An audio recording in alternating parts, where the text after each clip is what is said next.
না, আমরা আজকে যেই বাড়িটা নিয়ে আলাপ করছি সেই বাড়িটার বয়স 70-এর কাছাকাছি। বাড়িটি 1955 সনে, তো 2025-এর 70 বছর পূরণ হবে। তো বাড়িটি অত্যন্ত গুরুত্বপূর্ণ একটি বাড়ি, বাংলাদেশের স্থাপত্য ইতিহাসের একটা অন্যতম নিদর্শন। বাংলাদেশের গণগ্রন্থাগার হিসেবে নির্মিত হয়েছিল 1955 সনে। এখন বর্তমানে এটি ঢাকা বিশ্ববিদ্যালয়ের গ্রন্থাগার হিসেবে পরিচিত, ব্যবহৃত হচ্ছে।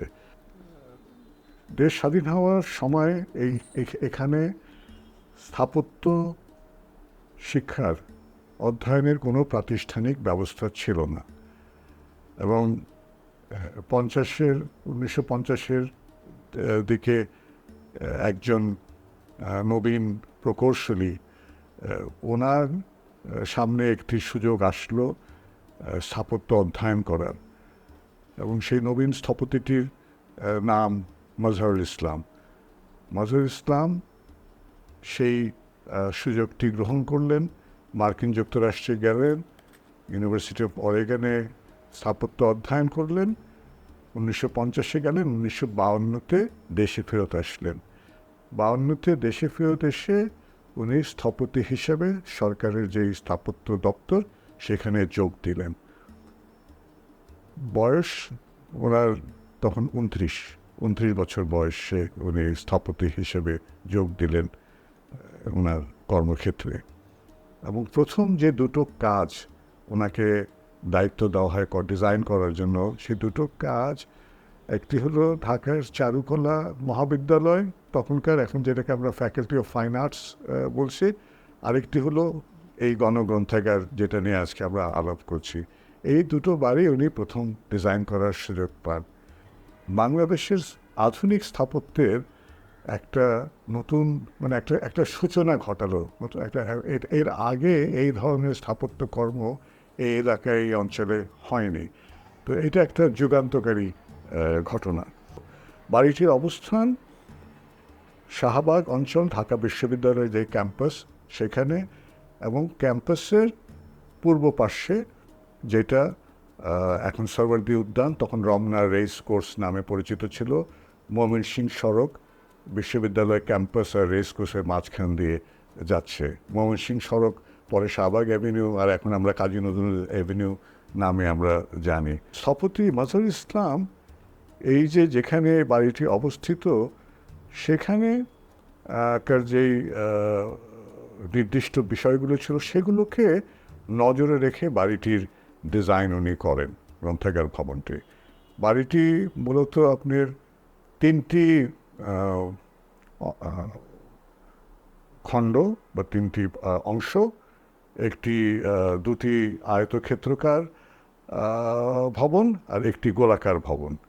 তো আয়তক্ষেত্রাকার ভবনটির ভিতরে বড়টি হলো মূল ভবন, যেটা উত্তর দক্ষিণে লম্বা, এবং বাড়িটি আপনার ময়মনসিংহ সড়ক মুখী। আপনার প্রবেশ ছিল ময়মনসিংহ সড়ক থেকে। তো প্রথম যেই বড় বাড়িটি, এটা 3 তলা বিশিষ্ট। আপনি ময়মনসিংহ সড়ক থেকে বাড়িতে যখন পূর্ব দিক থেকে আসবেন, ওর নিচ তলাটা পুরো খালি ছিল। এখন ঘিরে রাখা হয়েছে, কিন্তু বাড়িটি নিচতলার, উপরের 2 তলা একটা ভাসমান একটা রূপ দিচ্ছিল। কতগুলো গোলাকার খুঁটির উপর দাঁড়িয়ে আছে, এবং একটা র্যাম্প উপরের দিকে উঠে যাচ্ছে।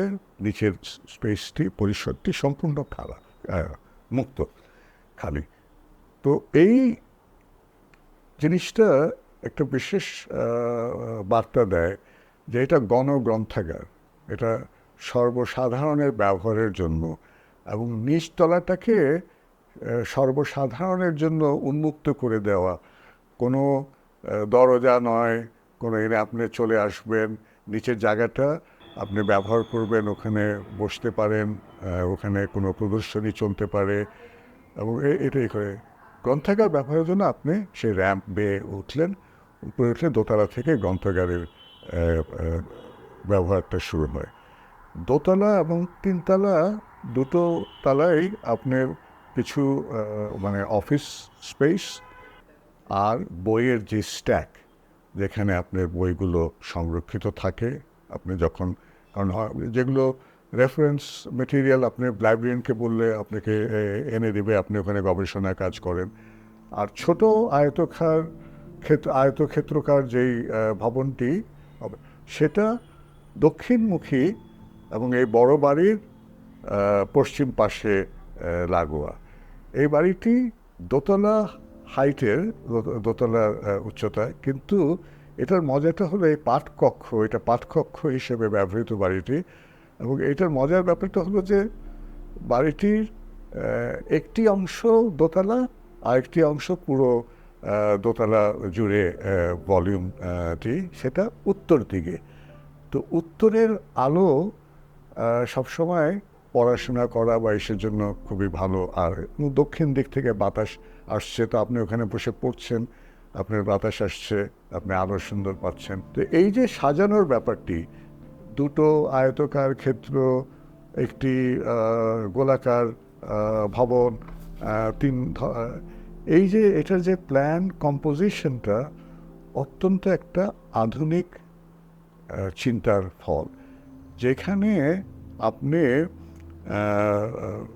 মানে স্থপতি ওই জায়গাটার কথা ভেবেছেন যেখানে বাড়িগুলো হচ্ছে, জলবায়ুর কথা ভেবেছেন, এবং শুদ্ধ জ্যামিতিক আকারের কথা ভেবেছেন, পিওর জিওমেট্রিক ভলিউমস।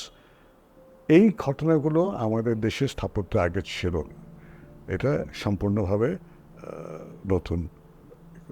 তো এই জ্যামিতিক আকারের ব্যবহার, আরেকটা হলো এই পরিসরের একটা বহমান ব্যাপার, মানে ফ্লোয়িং স্পেস যেটা বলি।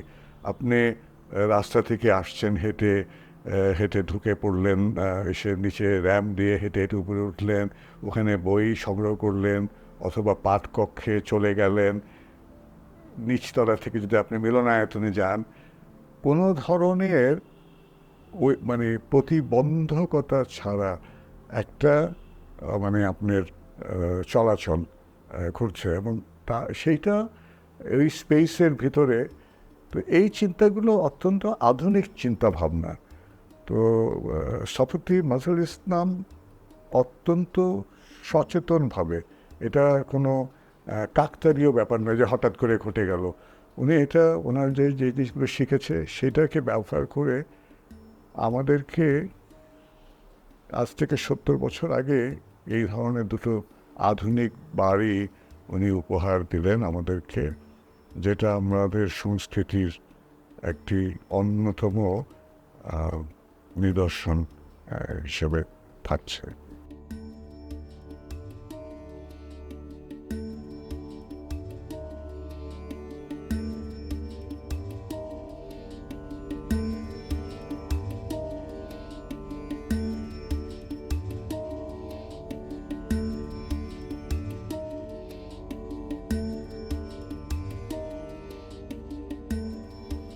যুক্তরাষ্ট্র থেকে ফিরে স্থপতি হিসেবে চাকরি খুঁজছি। মা বললেন এদেশের সবচেয়ে শ্রদ্ধেয় স্থপতি মাজহারুল ইসলামের উপদেশ নেয়ার জন্য। আমি তাই গেলাম সেই ঐতিহাসিক লাল রঙের পরিবাগের বাসায়। আমরা বসলাম সামনের বারান্দার শান্ত পরিবেশে। শুরুতেই তিনি হেসে বললেন, বাঙালি হতে হবে, মনে প্রাণে পুরো মাত্রায়।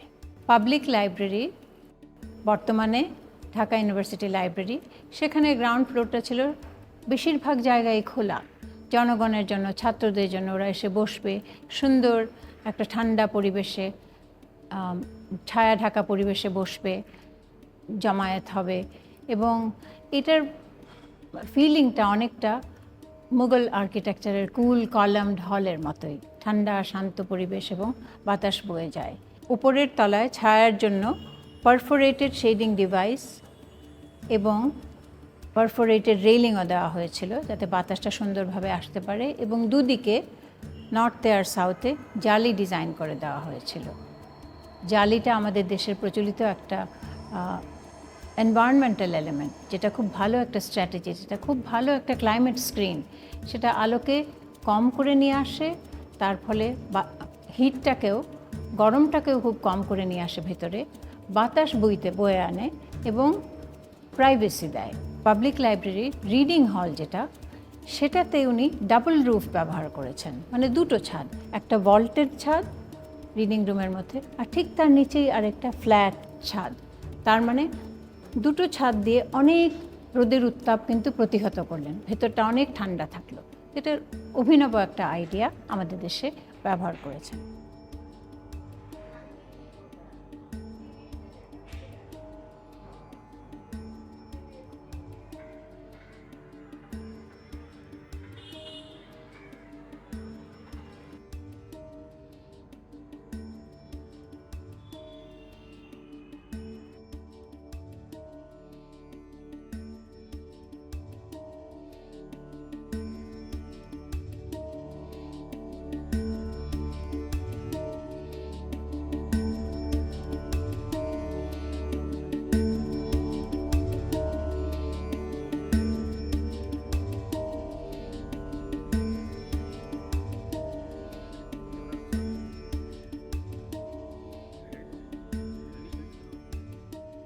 মাজহারুল ইসলামের যে দ্বিতীয় বিল্ডিংটি, যেটা লাইব্রেরি, সেই বিল্ডিংটি কিন্তু একটা বেসিক্যালি একটা বক্স, একটা বাক্স।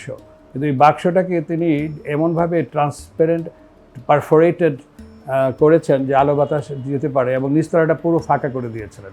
সেখানে সুন্দর একটা র্যাম্প ছিল, এবং পুরো যে প্লেন্থটা, ফ্লোরটা, সেটা এই চারপাশে যে গ্রিন মাঠ ছিল তার সঙ্গে মিলেমিশে গিয়েছিল। আর সেখানে তিনি নভেরা আহমেদকে বলেছিলেন যে কিছু স্কাল্পচার করে দিতে, বাগানে স্কাল্পচার করা। তিনিও একজন আধুনিক স্কাল্পচার ছিলেন। তো সেই একটা কালচার, অর্থাৎ এখানে শিল্প, এখানে সাহিত্য, এখানে গান, সব কিছুর সঙ্গে কিন্তু মাজহারুল ইসলাম সম্পৃক্ত ছিলেন তার সারা জীবন, যতদিন বেঁচে ছিলেন। তিনি শুধুমাত্র দুটো সুন্দর বিল্ডিংই করেন নাই, এটা পুরো একটা নতুন ধারা এনেছেন। এবং আমাদের যে আগের যে ধারা, সেটা ধীরে ধীরে সম্পূর্ণ চলে যায়। অর্থাৎ ব্রিটিশ এবং মুঘলদের যে আশ্রিত যে চিন্তাভাবনা ছিল, সেটা ধীরে ধীরে একেবারেই চলে যায়, এবং এটার পায়োনিয়ার হিসেবে মাজহারুল ইসলামকেই আমরা জানি।